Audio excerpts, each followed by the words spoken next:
Amin Media Group presents your NXT Next Level Wrestling Review with your host, Big Ray and the Vet. So, are you ready? We said, are you ready?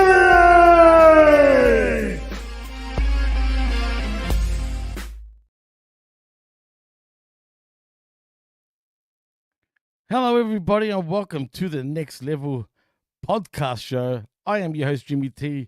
That is my co-host, Jamie the Vet Williams. We're brought to you by Amin Media Group and channelattitude.com.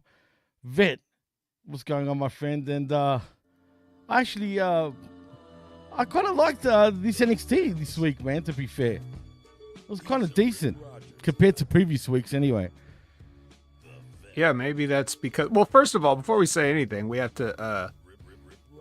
It's called the Next Level Wrestling Review, Jimmy. It's not the Next Level Podcast. It's not any other bullshit that you're saying. Oh. The show has a name, and I understand that you're new here, but it does have a name, and it's right there plastered on the top, right where you can read it. I don't know if they have different sentences in Australia or anything like that, or if everything's upside down over there, mate. But... I'm just used to saying podcast, man. Like, I don't know, but yeah, you're right. It's right there in white, like right in front of me. It's true. Mm-hmm. I'll keep that in mind for next time. Yeah. But anyway, as far as NXT is concerned, I mean, it's a little different. They're on the road again, so it had a slightly different feel. We had a little bit, we still had some of the CW bullshit on there, but, it basically felt like kind of like maybe a mini PLE, let's say. Like a mini PLE. So yeah, definitely. If Saturday Night's main event was a mini PLE, then perhaps this was a mini PLE. A mini PLE. I like it. Wasn't that the same building actually? As a matter of fact, where I'm pretty sure Raw's been done there back in the 90s, dude. Do you remember that Christmas special one back in 97 where Triple H and Shawn Michaels were running? They faced each other in the main event. And they were just running back and forth like idiots. They weren't even fighting each other. They ended up winning the crowd. That's my favorite. That was like that's the same thing that they in the meme. There's somebody made a meme that says like when you're playing WWE 2K and your controller dies and it just has Triple H running back and forth on the ropes. That's the best. Yeah, I'm pretty sure that was from the same building, as a matter of fact, because it looked kind of familiar to me. So, but yeah, I thought I'd... Yeah, also, they also did a package at the start of the show telling you that it was that building. So that's probably why you remembered that. No, I missed that package. I kid you not, dude. I never saw that. I swear to God. Did they really do that? No shit. Wow. Well, let's not... I guess we shouldn't get on each other about missing stuff, should we? Maybe we should just move on. I swear to God, I didn't see that, man. But that's funny. But anyway, before we move on, let's acknowledge the chat, shall we? Because we got to start with Media M5. Yeah, first and foremost, it is exactly up there, looking down on us right now, probably laughing at me for getting the name of the show wrong, and I'm talking about Media M5. Rest in peace, brother. I mean, it's been a few months already, and I can't believe it, man. Still, it hasn't. I mean, it's sunk in, but it's crazy. But nevertheless, he's still here, looking down on us, no doubt about it. Also, Frank Pickles Barrel's ass is in the house. Thank you for joining us. Labrat is also in the house. What are they testing on you today, Labrat? Who knows? Revamp Wrestling is also in the house saying woof woof. And also Dan Heffron. Greetings and salutations, my friends. Absolutely, thank you. Cold Blooded is also in the house saying morning, friends. And, of course, the master and ruler of the world in Zane Vicious, always wanting to hurry up. Gam Wolfers is also in the house. What's up, Gam? And how do you spell don't even worry about how you say it. It's Al Robinson. This is Al Robinson. How the fuck do you say that? Anyway, it's kind of weird. DJ Lingo is also in the house. Mm-hmm. And, of course, Scotty Woodford, who's making me laugh already on Facebook, in the Amin Media Group Facebook group. Or should I say group. And also, last but not least, it's Liz. Hello, Liz. Thank you for joining us. All right. And yeah, Vet. But before we get into the NXT, shall we go to the 3 count? Why not? This is the 3 count. With the latest breaking news in pro wrestling, sports, pop culture, and more. Now back to Big Ray and the Vet.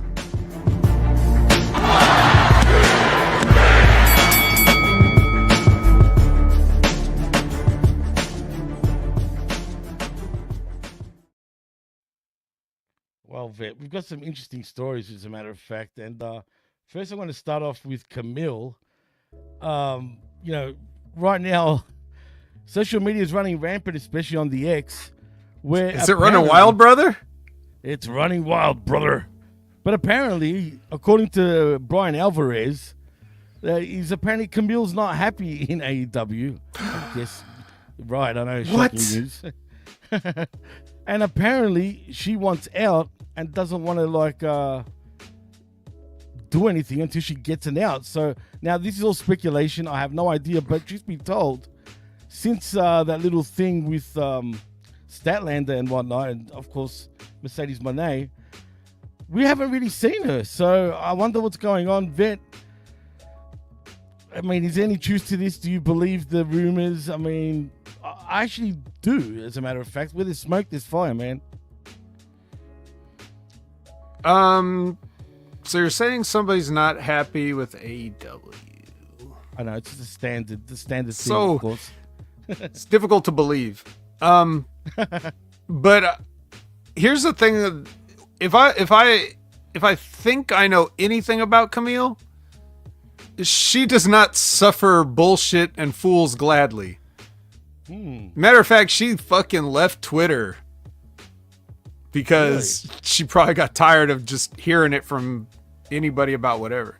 Not before she liked one of my tweets, but still, definitely, she did leave Twitter. Yeah, I just don't think. I mean, I don't think you can really blame her for. If that's true, I don't think you could blame her for it. I mean, is this what you would use a Camille for if you were to bring her in? Absolutely not, man. I mean, she shouldn't be playing second fiddle to nobody straight off the bat, in my opinion.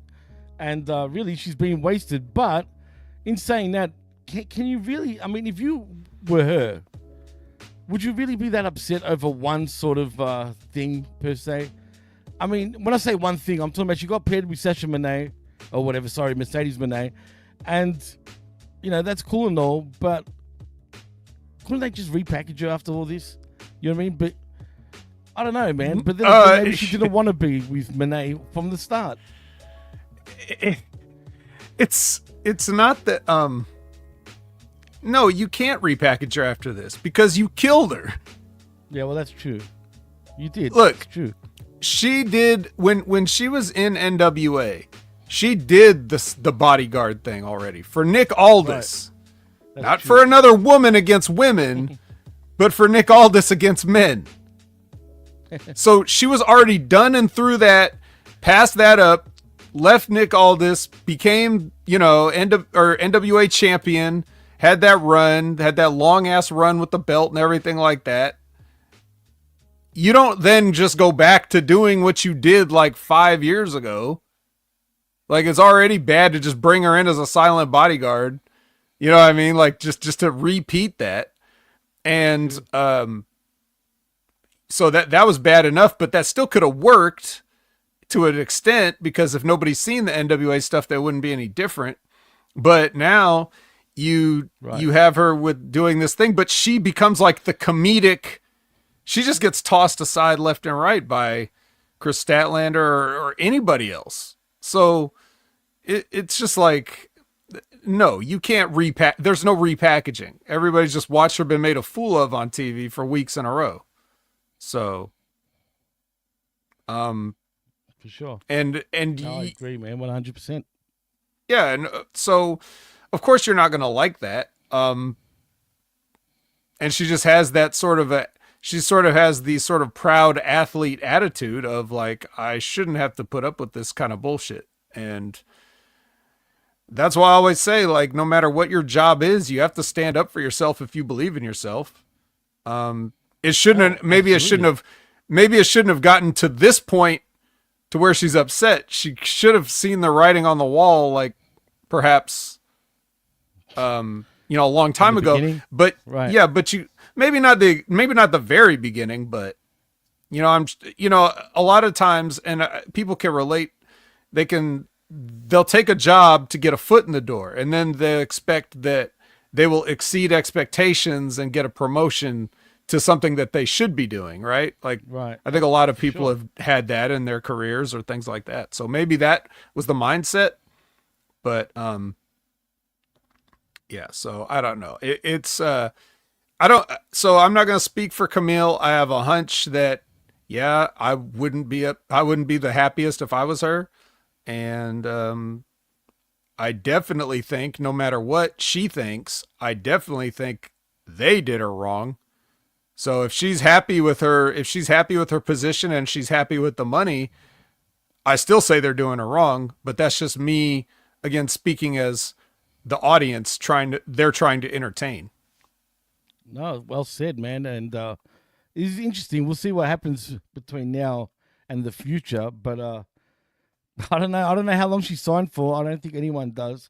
But if it's a long-term deal, and I'm assuming it's more than a year at the very least, she's going to be waiting quite a while unless Tony Khan grants her release, which I highly doubt anyway. So we'll see what happens there. Also, another news, Saturday night's main event, Vet. The rating seems a little disappointing. I mean, I kind of predicted this, but 1.59 for a network television event is kind of disappointing, dude. It's a 1.59, you said? That's what Meltzer, according to Meltzer. Okay. I guess. I don't really know. It is a Saturday night. I mean, if you compare that to what else is on Saturday night, Collision. Yes. Yeah. I think they did all right. Probably like triple Collision. But At the very least. yeah, but here we are talking about ratings again, right? Here's what I would say as far as the ratings are concerned. How long have we known about Saturday night's main event? That it was coming back and that it was going to be on? A couple of months, say. Okay. Maybe. Is that enough? Do you think that's enough of a lead-in time to get somebody to change their habits to get ready to sit down at home and watch this show live?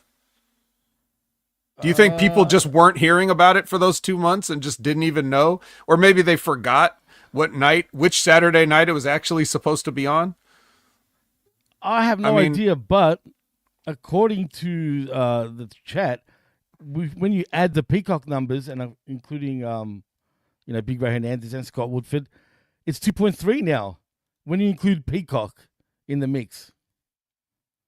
So I guess people tuned in there. That's right. A lot better now. Because you can watch live on Peacock. So, I mean, I think it's decent, but I think if, just like everything that the WWE's been doing, leave it to Kevin Nash. I was listening to the Kevin Nash podcast today, and he said a line that was just so perfect. He said, "Nothing draws a crowd like a crowd."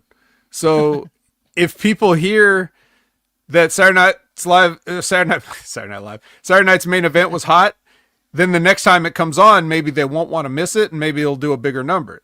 We won't be able to tell if that worked until then, but a lot of the idea of getting people, like if we talk about how the ratings don't mean what they used to mean, but there are still TV stations and they are still putting on shows and they are still hoping that people watch. So in that aspect, if you're looking at,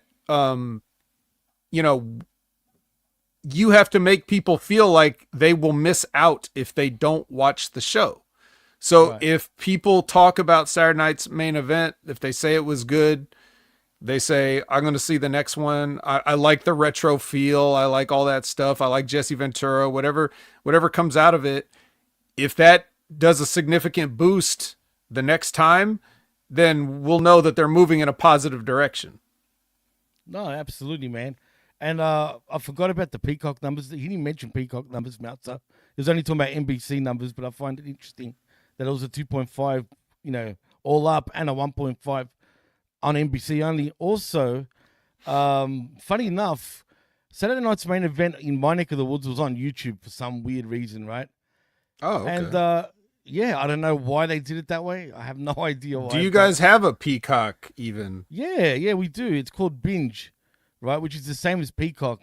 And all the WWE network is on there. Like, all the WWE stuff is actually there, as well as on my cable provider. My cable provider's actually got a WWE channel, which they just signed last year for at least 5 years.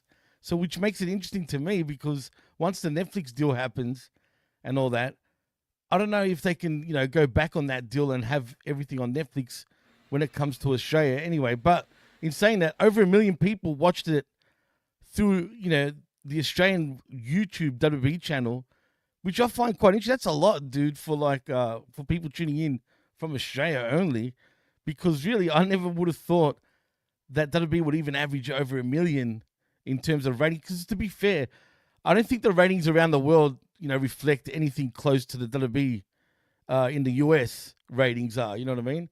At all, in my opinion. But then again, maybe I'm wrong. I could be wrong. It just doesn't. Well, it feel depends. that way, It depends on what part of the world, but every part of the world can watch WWE, and that's the part that they don't report on. There's a huge there's so many WWE fans in India alone, per se, right? You're right, and they can never succeed there properly for whatever reason. Well, that's bullshit. That's fucking bullshit. Nobody wants to succeed there, because yes, the WWE doesn't want to be in India. That's the fucking lie. How many times have I cut a promo on somebody saying trying to break into the India market? I've shut everybody on these podcasts down, from Ben Hameen on down to everybody. Nobody is trying to break into the India market. They're in the India market. You know how I know? Because they're Indian immigrants that I talk to that love WWE. So there's plenty of me too. So they're in the market. That's not the issue. The issue is nobody wants to actually set up shop in India.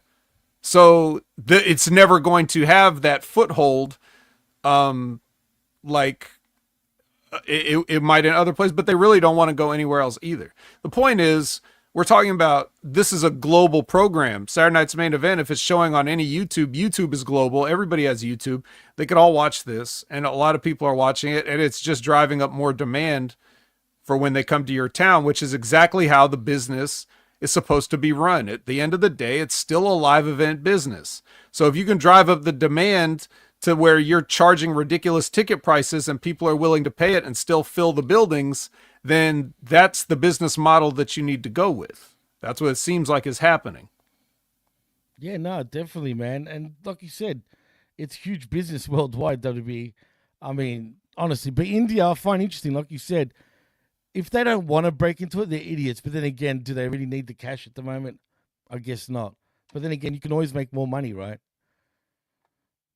I mean, why don't you just not do anything over there and just sell them merch and sell them, the premium streaming stuff? Yeah. Like, what do you need an office there for? Yeah, exactly. Who knows? But in WWE news, still sticking with WWE, apparently, not that this matters and you probably don't care, but I'll say it anyway. There's a report that details a misconduct allegation that led to WWE production head Lee Fitting's ESPN exit. Interestingly. That's old news. Yeah, well, it's coming up as right now for whatever reason, dude. I didn't know that personally, so this is new to me.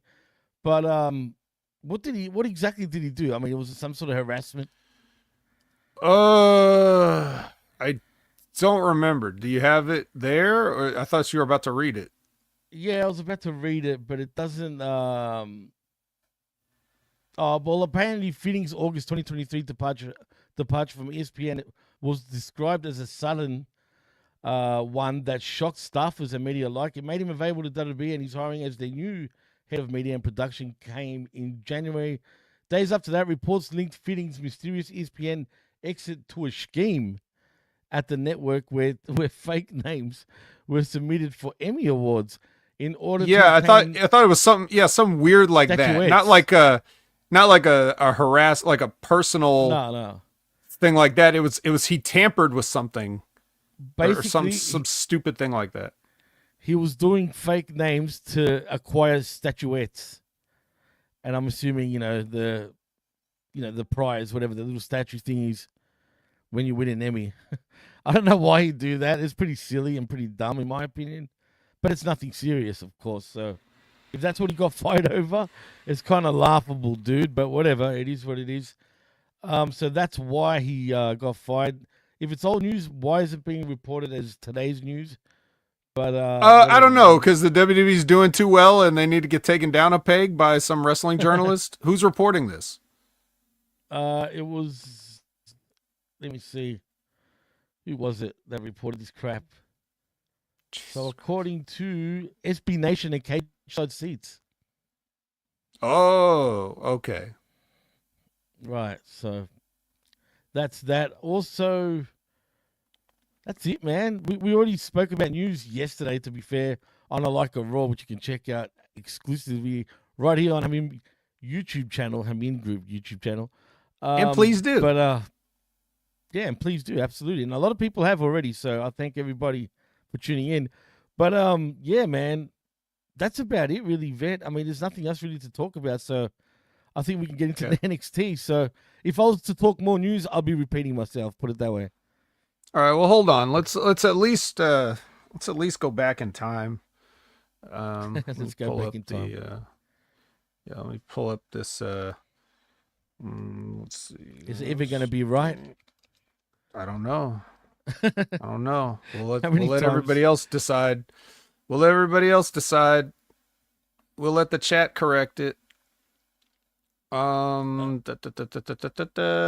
December 18th. And we've got a picture of Medusa with the belt in the trash on Nitro.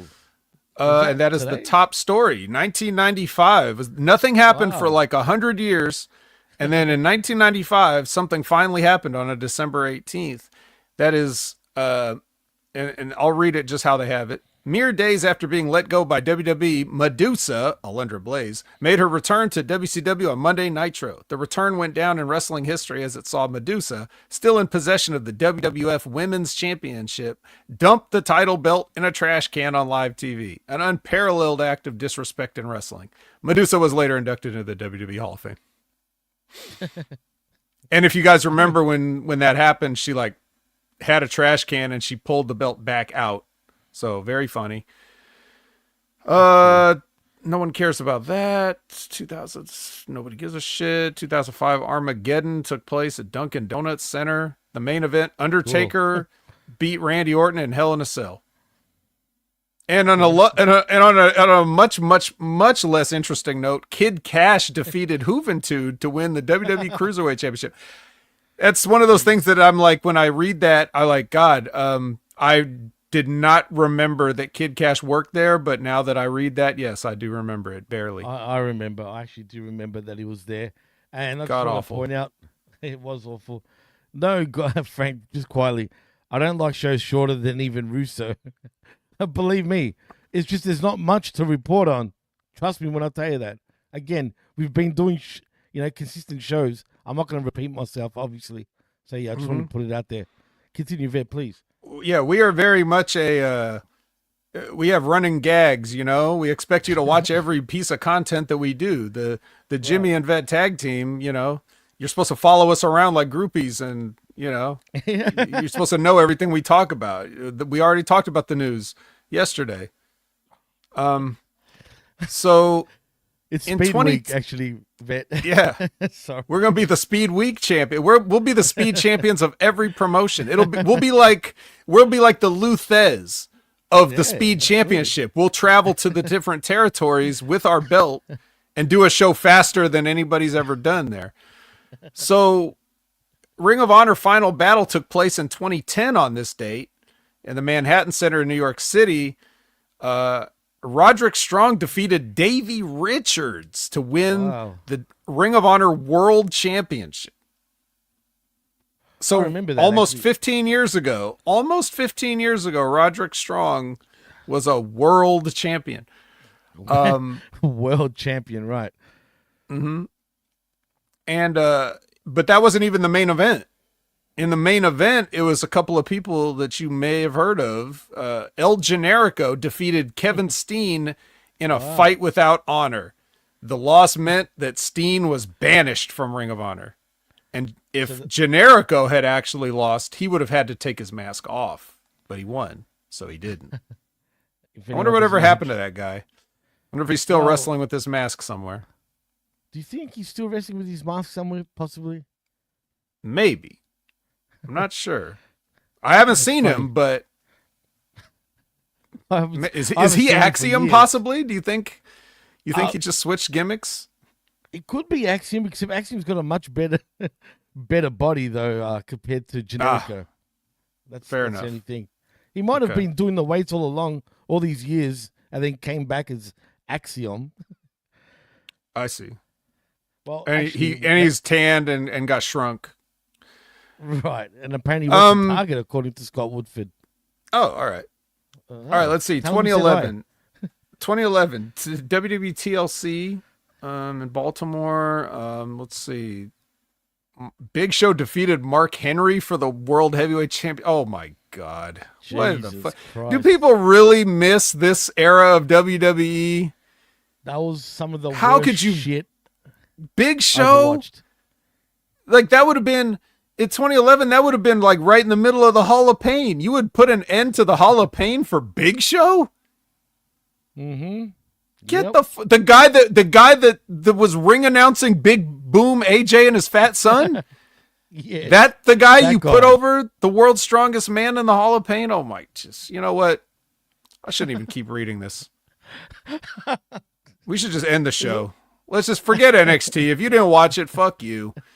We're going to end the show after this. I'm going to sit here. I hate wrestling. I'm embarrassed I was ever a part of it. I can't believe I sat through and watched all that crap. Yeah, exactly. You were probably marking out. In 2011, the first... now, this is relevant. Because we were just talking about the Indian market. And guess what? Oh. What's that? On December 18, 2011, the first taping for TNA Wrestling's Ring Ka King program. Ah, yes, I remember that. Yeah, made for Colors TV. And at this taping, Matt Morgan defeated Scott Steiner to become the first Ring Ka King heavyweight champion. I remember watching that on YouTube, I think it was at the time. Ugh. It was different, put it that way, but a lot of the same shit. But in a way... Just the way they did things was a little different, but it wasn't that crash. It was pretty bad, actually, dude, to be fair. Well, if that counts as breaking into the market. 2019, Rhea Ripley beat Shayna Baszler to win the NXT Women's Championship. I remember that. Even 5 years ago, they had her marked down. Like, this is somebody. And we all knew it. Well, not all of us. I knew it.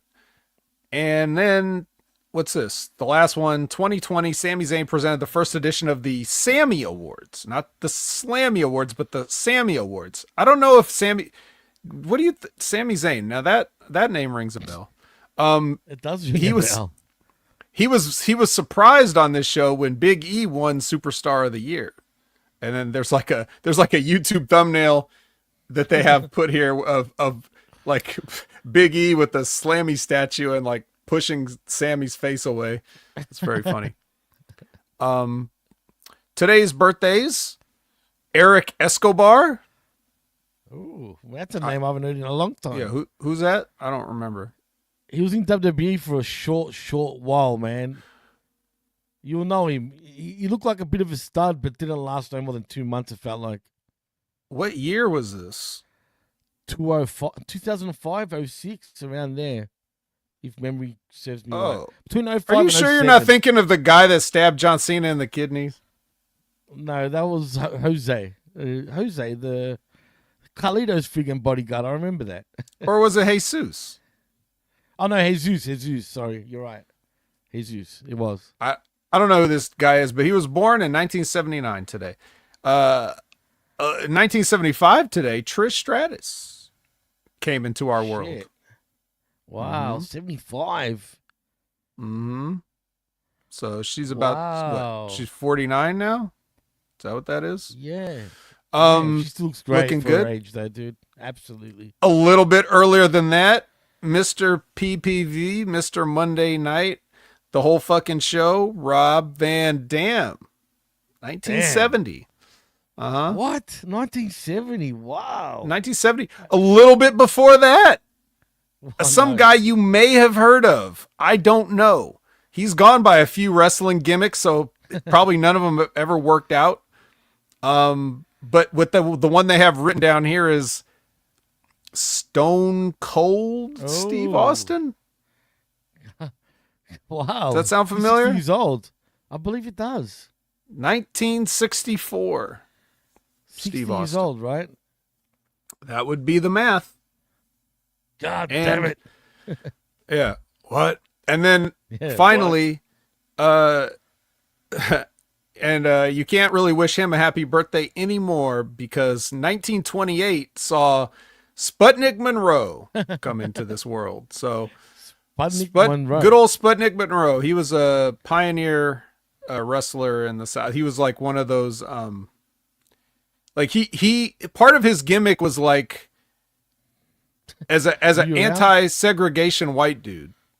Like he was Wait.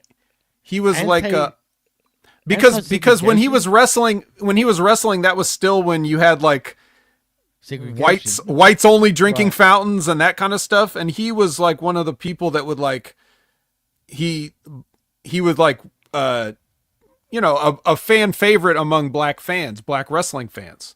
So Cool. that's kind of like how history remembers Sputnik as being one of those like barrier breakers. That's pretty cool, man. Was obviously long before my time. But Yeah, it's long no. before all of our time, I think, but wrestling sure. history remembers, and that's why we do this. So Absolutely. that was this day in wrestling history, Jimmy. Pretty interesting, some of them, man, actually, as a matter of fact. I just can't believe some of the ages of these wrestlers, dude, because, I mean, as we all get older, like, they're getting older, and it's just nuts, man. Crazy. I mean, what happened to the good old days when we're all still, in our early 20s, and they were still young, they were still in the ring, and now we're all bloody getting old, man. Yeah. So I don't know, man. That's just what happens. Sucks to get old. It sucks. Remember what Vince McMahon said once? Life sucks, then you die. Yeah, he Kevin didn't McMahon. invent that. Oh, he didn't? He should have. No. Fuck no. He I don't didn't even know invent who did. anything. He probably didn't. Well, he didn't even invent WrestleMania. That was the Fink, wasn't it? Or Old something. Finkel. But anyway, yes. Let's move past the old days and let's move into the hip, youthful days of the NXT on CW, I think that's hip. probably way better than just talking about like these old historic wrestlers. I think now it's better than it's ever been. It's the best time to be a wrestling fan, and I think we should just go right into this NXT episode. What do you think, Jimmy? Let's dive in. All right. So this is, it's at that place that we were talking about somewhere in Boston. Lowell, Massachusetts, as a matter of fact. Yeah, just outside of Boston. Anytime that there's like some smaller city, like just outside of a bigger city. And we see Trick and Eddie, and we see Paige, and we see Javon. They're all walking or doing something. I think Javon Evans is hyping some people up, and we're starting out with a match for kind of no reason, but it's Oba Femi versus Axiom. So, as you know from last week, this match came about when they decided to get each other. Yeah, Frazium decided to get each other a Christmas present, and for some reason, Axiom thought it would be a good idea to challenge Oba Femi. I don't know how, because I guess he beat up Nathan in that Iron Survivor challenge Whatever you match. wanna So call it. yeah, Right. so he wanted to get him back. So yeah, this is it. This is that match that he has, and he tries to beat Oba Femi, and I mean, nice try, I mean, guess, but He really did give it a red hot go. I'll give him that. The match probably went a lot longer than it should have, in my opinion. It wasn't long, but looking at Oba Femi and then looking at Axiom, I expect someone like the size of Oba Femi to absolutely annihilate someone the size of Axiom. But clearly, Shawn Michaels obviously loves Frazer and Axiom. And I guess there was a bit of a competitive match, but nevertheless, of course, Oba Femi got the win. But I can't help but think that I can't see this guy failing, dude. I'm expecting big things from Oba Femi, literally. I mean, see what I did there? Big things. Oh, I can see it failing. I can definitely see it failing. Don't. Why? Don't say that. Vince is It's- not there anymore, in some ways, no, in some ways it already failed. Because I know what you're saying. when Oba Femi was gone, the reason that he was gone is because they fucking basically they buried him on TV and like pissed on the grave. It was just bad. He got beat up by the whole Tony D'Angelo family. It was ridiculous. So Wow. yeah, so now it was so bad he had to take time off TV. I don't even think he was hurt or anything. They just didn't. They just had to let people forget. So they can definitely screw it up. And I'm sure they will again. But there goes that idea. all right. But anyway, yeah, he does hit the fall from grace on Axiom, and they show a replay of it, which was brought to you by Jack Daniels. Yeah. So Sarah Schreiber is with Eddy Thorpe, and she's like, "What do you have to say for yourself?" And he's like, "Hey, I just did what I had to do." And then Ava came in and is like, "You tricked me." And he's like, "Whatever, bitch. The contract is signed." I just want to say, so this guy is basically Tatanka with attitude. Well, no. He's his own guy. Where did he come from, really, this guy, man? Because I've only seen him since I started watching NXT again the last few weeks. That's the only time I've actually you don't know who noticed him. this is? I thought you would know who this is. I know who he is, but I haven't seen him like until the last few weeks, to be honest. Oh. Well, I guess he was gone somewhere. Because Was he he? came back slightly out of shape and whatever, but yeah. Okay, all right, interesting. I didn't know that. But yeah, so you don't recognize Carl Fredericks? Oh shit, it is too. Fuck, I just clicked onto that. You're right, man. Fuck. No, you're right. Damn it, I'll take that back. Came from New Japan. God damn it, I just didn't click for some reason. Now that you said that, and now that I just put his face, to it. Damn, dude.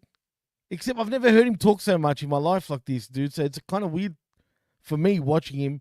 And look, Fredericks was good in New Japan. It was decent anyway.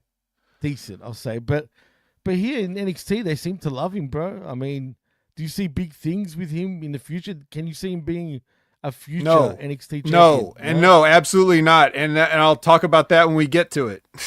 Okay. First, we have to get to Sol and Zarya, the new tag team, making their entrance, and then apparently, and you know how sometimes they say they have the little graphic that says earlier in the day or last week or whatever. Well, this time it says over the weekend. So at some point during the weekend, Karate Carmen and Dion Lennox were just hanging out in the Performance Center kitchen, just chatting about boys and other stuff. And, he gives her some advice on what to do with the Shanti the Adonis, and she appreciates the advice because he's trying not to get involved, but, he just wants to give her some advice. So she gives him the friendly hug thanking him for the advice. And right, of course, who walks up but Ashanti the Adonis and sees it, and he's very upset that she would hug a man. So, what the hell, bro? again, this is because we're on Lives? CW. This is 100% Okay. because we're on the CW. 100%. That makes sense, actually. And Zarya, man, the more I see, I'm not hating on Australians again. I hate this Are you joke sure? that's going around. Can it be real, man? Joke? Look at it, dude. No, because I've been getting heat for like shitting on my own people, apparently. But Yeah, that was me. I'm the one. I know. You're not the only one, though. That's what's funny. Even Jeff has been saying it to me. But in saying that, I mean, look at it, dude. I can't picture you on the main roster, and she's going to be like part of the Wyatt Six or some shit like that, she's gonna do nothing. I think she'll get her future endeavors. Who said that's gonna happen? Oh well, I'm just saying that's just what I think. I just don't. It's just what you. Okay, so you hate Australians. Got it. We're right on par. Got it. All right. So here's your match: Meta Girls versus White Girls. Ooh. I was watching it, and it's whatever. The one thing I noticed was I thought, like Saul was going for the hot tag, and Jakara was trying to stop her from going for the hot tag, and she went for like the enziguri, and Jakara ducked, and I thought, okay, good. That means, because you don't want to bump the person right before the hot tag, because you want to give all the bumps to the person that come in. So I was like, okay, good. They didn't do it. But then she just turned around and gave her a different kick, and she took a bump. And I was like, oh, God damn it. And then, then Zarya came in and whatever. They're learning. But they're learning still, but come on. Well, these are the things they need to be told. So that happened. And then so Zarya got her big comeback, but then Saul got tagged back in at some point. And then surprisingly, and I like the fact that Lash Legend picked up the win here over Sol Ruca. I love Lash Legend, dude. I mean, she's big, she's thick, and I mean that in a good way. And I don't know, man. There's something about her that I just like. And again, I'm hoping for a big future when it comes to her, because she's got a lot of things ticked in the right boxes. So we'll see what happens with her. But yeah, the Meta Girls do get the win. And as far as Zarya goes, like I said, man, she's too much of and even a poor women's version of what's it called? Oh my God, I forgot her name. I mentioned it last time. But of Luna Vachon. She reminds me of Luna Vachon, but a poor women's version of Luna for me, dude. Yeah. I mean, if a blonde woman shaves the sides of her head, she's Luna Vachon. Got it. In the mud, argue in front of Wes Lee, and Wes says friends are overrated. Yeah. Then Jada Parker enters. And then we get Ren Sinclair versus Jada when we come back from break. They have their little match there. Ren is trying to wrestle this soccer player. Their teams get into a scuffle outside. Then they go fight off. And then Jada Parker wins with the ass to mouth. The ass to mouth. I like it. I love Jada Parker, man. The more I see her, the more I enjoy watching her. And, yeah, I mean, she was on a bit of a losing streak, if I'm right, correct? I mean, she was, up until this match. I mean, as much as you could call it a losing streak, she just she was just in kind of matches where, you needed to have a winner. Not like she got jobbed out or anything. No, I don't mean it like that. I'm just pointing out she lost a couple of matches. She's back on the winning, on the winning board, and that's all that matters. A strong win, as we call it. Strong win. We call it a strong win on the Wreckage. Wreckage knows all about strong wins. Well, speaking of ladies, we get the Dark Trio. It's Dark Pencil, Dark Shotzi. And who's the other one? Dark. Oh man, I've gone blank again. Who was it? Who was the other one? I'll tell you in a second. I can't even remember. Gigi, bro. Oh yeah, Dark Gigi. God, and I didn't even see that. I just clicked. I didn't even look it up yet, and then I'm like, hang on a minute, it was fucking Gigi. All right, well, they're all sitting around playing with dolls. Then we see, I guess, Fatal Influence is watching them play with dolls on the monitor or something and talking shit about them. And then the witches like come back, but they're like white witches now because they're wearing white and they're like cleaned up. They're not witchy anymore.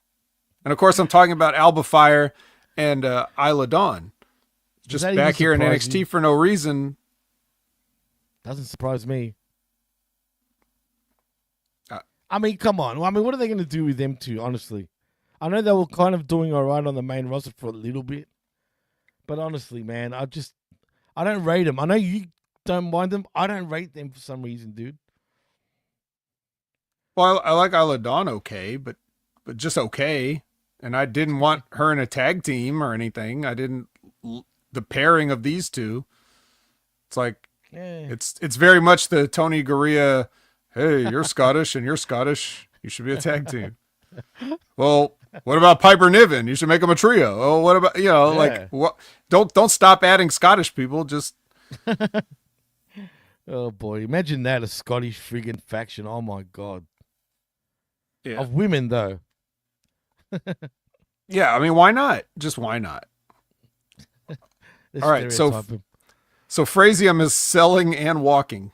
I mean, Axiom can barely stand up, and Nathan has the Batman face protector mask on. So, okay, and then we get after the break we get a recap brought to you by Progressive Insurance, by the way, a recap of the history of this women's promotion that we call NXT.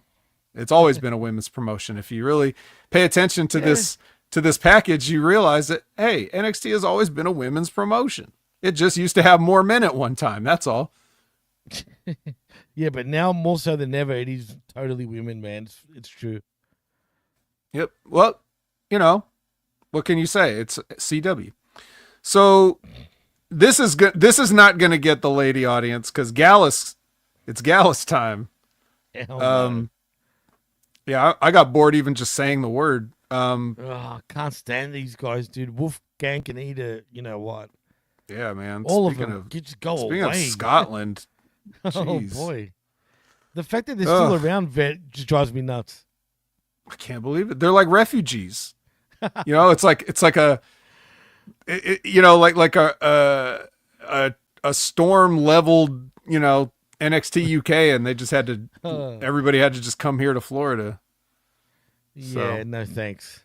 And their song sucked too. It's just yuck. Oh yeah. So everything sucks. So my question was this: why would you even tease Axiom starting the match? Like, this guy collapsed twice on the way to the ring. Why would you even tease it that he's going to be the one that starts? Like, what sense would that make? Yeah, it's stupid. 1, 2.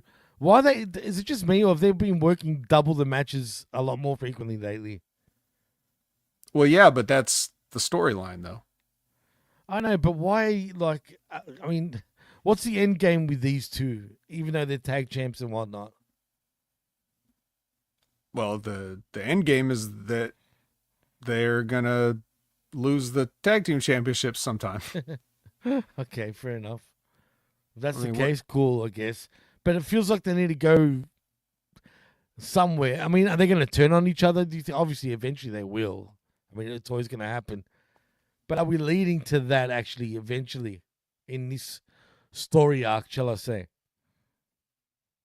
It's just so obvious that would be boring. I would like to see them find another way out of it. Fair enough. And that's a good point also. I do, you know what? They are growing on me, though. Even Frazer, dude. And Axiom, he's good, man. What can you say? I mean, I can see him being the future, like, Rey Mysterio in terms of selling masks, to the kids. And I can see all these kids wearing Axiom masks. If they, do him right on the main roster, if he ever goes there, for that matter. Yeah, I mean, I think so. I think there's more money in Axiom than necessarily Nathan Frazer, but I just for sure because Nathan Frazer is Seth's boy, I don't think that's going to play out that way. Anyway, thank God for Phoenix splashes. That's all I can say. Don't do that, please. Because that is what ends up winning the match once again. Frazium pull it together and retain the tag team championships. As they do every time.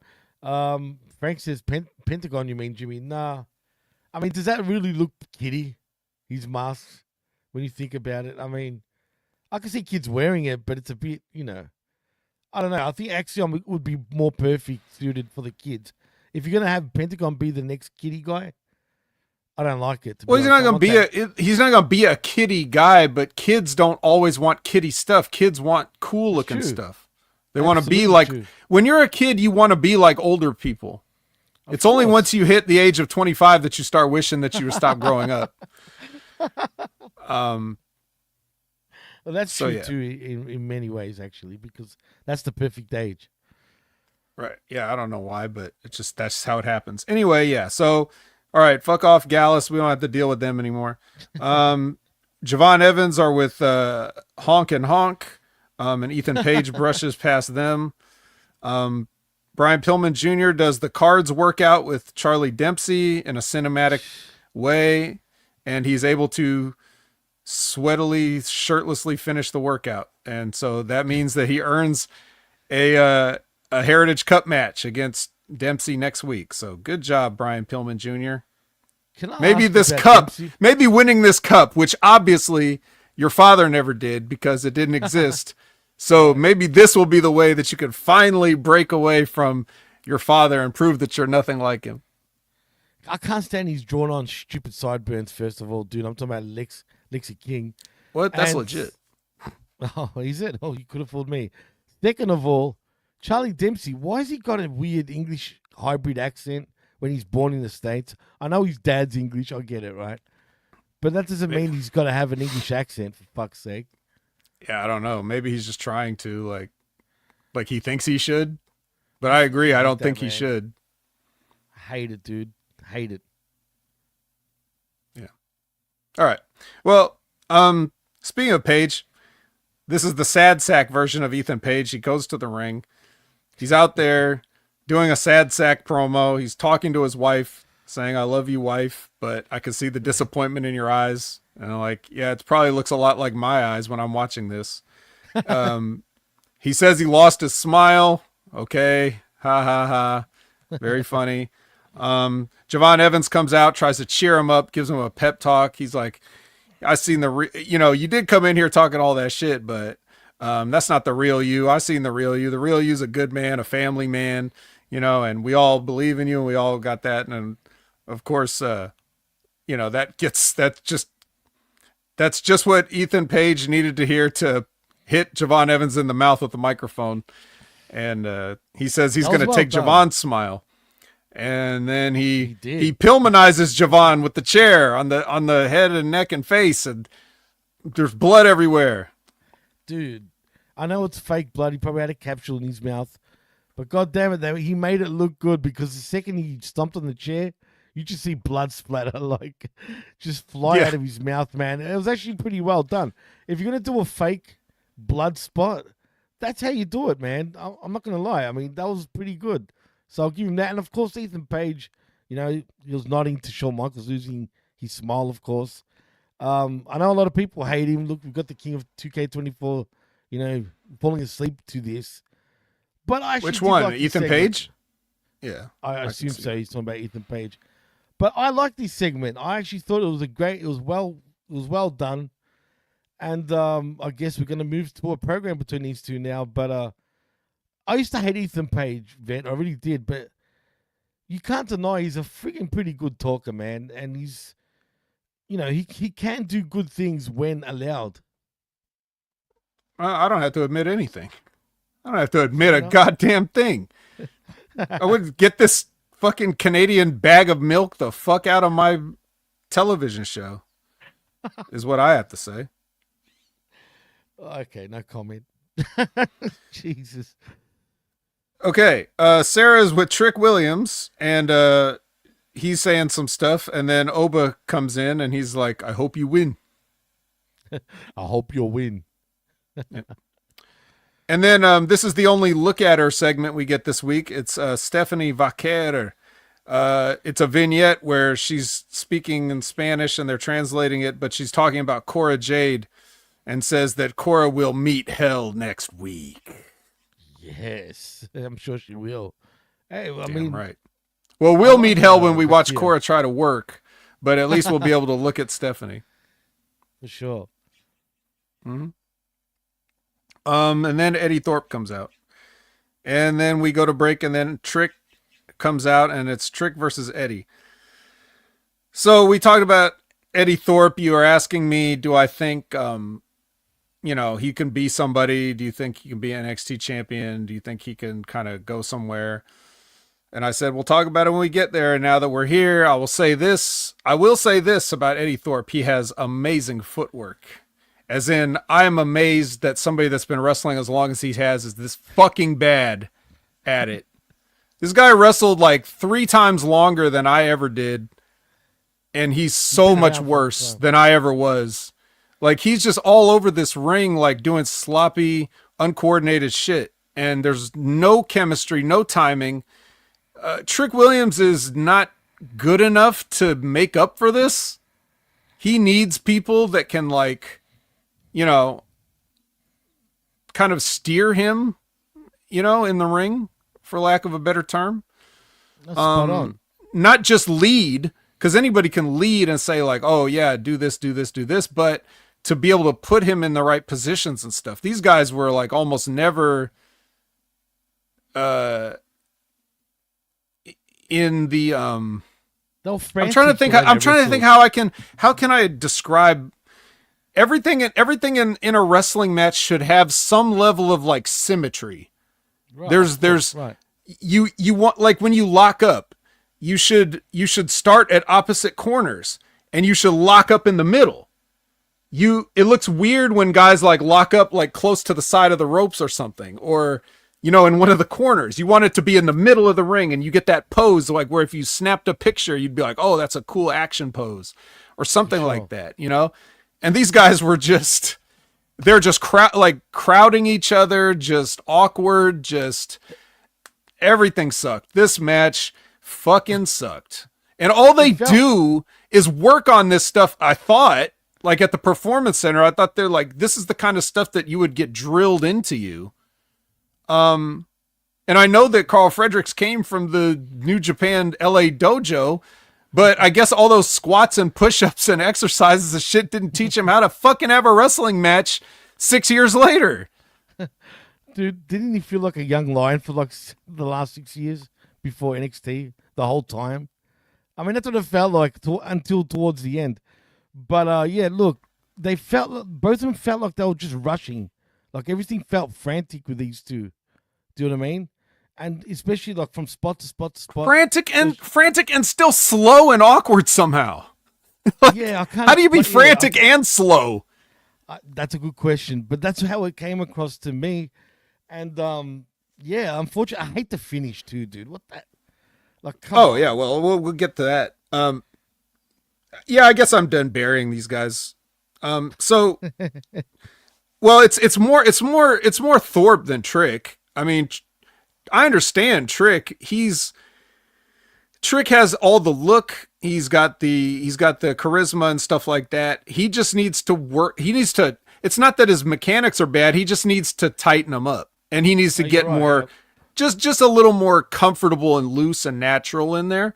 He's still a little stiff, as in not like he's hurting guys, but stiff as in it's sometimes it's hard for tall guys to acclimate.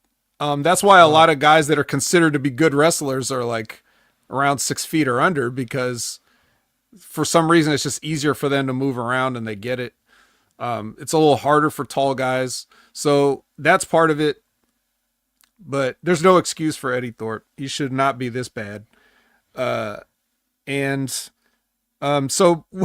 they did a ref bump, and to me it looked like this was the second attempt on the ref bump, because I think the part where Trick picked him up like he was going to do the attitude adjustment, and then he kind of like threw him off to the side, and he was like aiming his legs at the ref, and the ref just like walked out of the way like, oops, I better not get hit by that. And I was like, no, I think I think to get hit by that. You're 100% but whatever. Right. Yeah, perhaps I messed that up, but then so that happened, but then anyway, they did another one later where Carl Fredericks picked him up for a DDT and swung Trick into the ref, and then the ref goes down. And then so then they have a little bit more of a terrible match, and then Trick hits the trick shot. It's the only thing that looked good in this match. Maybe it's because he actually nailed him with it.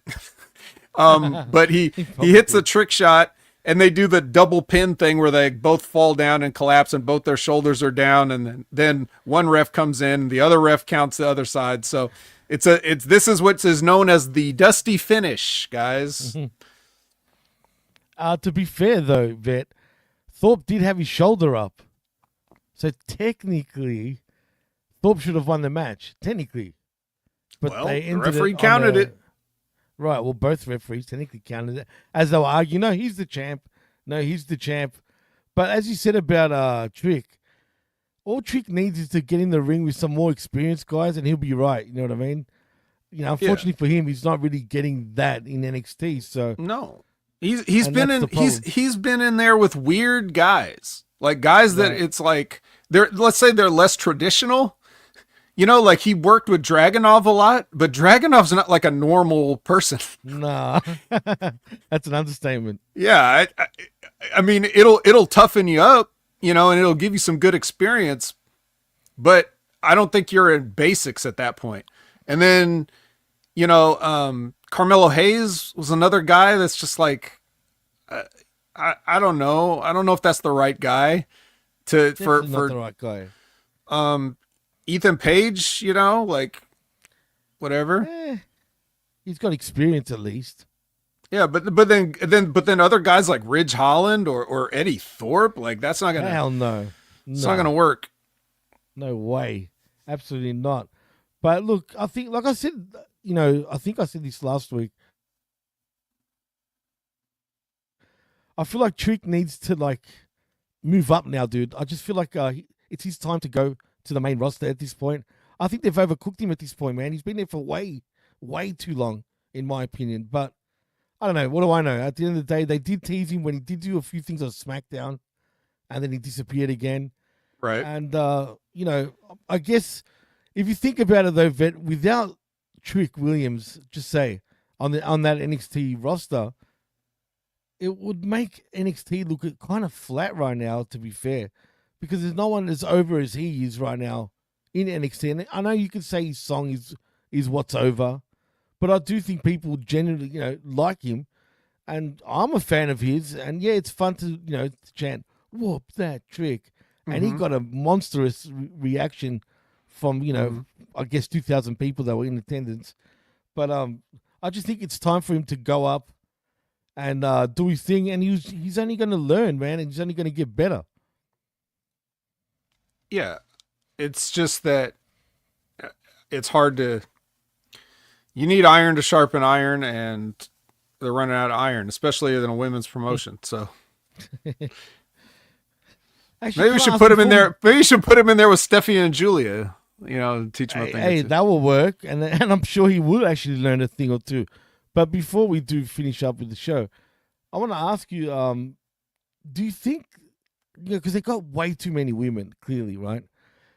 Do you think they're gonna, like, you know, chop down a lot of these women per se, or are we just gonna, you know, have such an influx where we're gonna have to have an NXT women's sort of division, or not division, like a show, literally an NXT women's show and an NXT, you know, men's show, or do you think they'll just keep everybody the way it is? So many. I think they'll just keep it the way it is. I mean, they're already like softly making it a women's promotion, so yeah, just have the guys on there and just do things how you've been doing it, I guess, if that's working for them. I guess why not? Hey, isn't Evander Holyfield's kid also in NXT right now? Yeah, I think he had a match over the weekend at one of their like live events or something. Yeah, no, for sure, man. Because, you know, I'm surprised that he's actually part of WWE. Is he any good? To be fair, like I haven't seen him. I haven't seen him wrestle, so I don't know. But he only had the one match, so I guess I don't know. Interesting. I'll have to check that out. Maybe it was on the Level Up show. Yeah, I haven't watched. Do you ever watch that? Because I haven't bothered at all. But I skim it every once in a while just to see, but not very much, no. Okay. But that was NXT. I feel bad, Vet. I don't know why, but I do. I feel bad, man. Why? Because we blew through it? Yeah. You know what I mean? Because it's been Well, real. the show blew, so we might as well blow through it. Because if Ray was here right now with you, man, it'd probably go a lot longer. But I don't know. I just feel a little bad. But to be fair, there wasn't much news to talk about. Really, there wasn't. You know what I mean? We spoke about what really mattered. Again, we've done all these shows this week, so we're not going to repeat ourselves. Obviously, if you want to check out that, go check out our previous shows. Including I Like a Raw and Wreckage. But yeah, man, I feel bad. But don't worry, guys. You're gonna see more of us shortly. Obviously, you did Impact Attack just yesterday, so you know what I mean. You've been a busy man yourself. No, 2 days ago. Was it 2 days ago, Jimmy? Oh God, Jimmy, you're all messed up because of Australia. It's like. Jesus. No, you're right. It's already tomorrow over there, so you don't even. So it's actually for you. It would have been 3 days ago or whatever. But wow. But yeah. So, anyways, Monday night. Hey, look. If you want to find us wherever you want to find us, you can find me at Opinion Haver everywhere, and you can find me at HMG everywhere too. That's basically all you need to know. You can check out Wrestling with Rogers on Friday at their concrete time of noon Eastern, 9 Pacific, and you can check out Stevie Richards' show when it drops. That's my plugs. Nice and condensed. I like it. If you want to follow me, you can at DJ Mass Effects right there, and also at the PWC Network. Like and subscribe right here at Hameen Media Group on the YouTube channel. Again, keep going, keep subscribing, keep sharing until we get to that 1,000 mark. It'll be very much appreciated. And yeah, absolutely. And also channelattitude.com. For, obviously the realest and best talk in all of wrestling.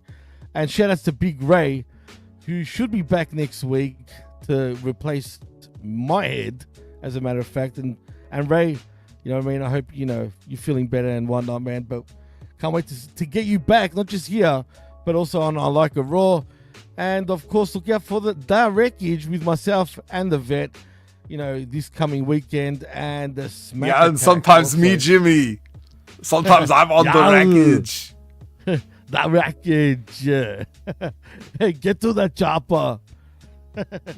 I love now. Do it now. Actually, I spoke, dude. Before we go, I just want to say one thing about Arnie.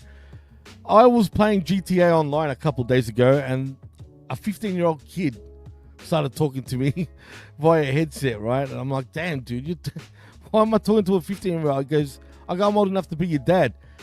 Point of the story is, he didn't know who Arnold Schwarzenegger was, dude. I kid you not. I'm like, what? You don't know who Arnie is? Wow. I can't explain it to you, because he kept saying, are you saying the N-word at the end of it? Schwarzenegger? I'm like, no, man. And why say that? You know what I'm saying? Because now you got me thinking, every time I say it. But anyway, yeah. It's funny that kids don't even have a clue who the hell he is. And this is exactly why I don't play online games with people, Jimmy, especially strangers. First time I ever spoke to a kid, man. It's kind of weird. I go, get away from me, man. So you think? But anyway, well, yeah. So anyway, that was the Next Level Wrestling Review Show. There you go, right here on Hameen Media Group YouTube channel and on Channel Attitude After the Fact. And we're out. I am Jimmy T. That is the Vet. And who else, Vet? Who is that sexy thing? Is that Gaza? Yes, this is Gary. Gary's wishing everyone a happy holiday. Oh, true. Be safe out there, guys. Be safe out there. We won't be back till after Christmas, actually, roughly, right? I have no idea what anybody else's Christmas plans are, but I'd probably be available for a show. You know what? That makes two of us. I kid you not. I'm over All Christmas, right. dude. Hopefully I'll get a new PlayStation 5 by this point. A pro version, that is. But anyway, in saying that, I am Jimmy T. That is the Vet, Jamie Williams. And you've been listening and watching the Next Level Wrestling Review Show right here on Hameen Media Group's YouTube and on Channel Attitude After the Fact. We're out. Peace.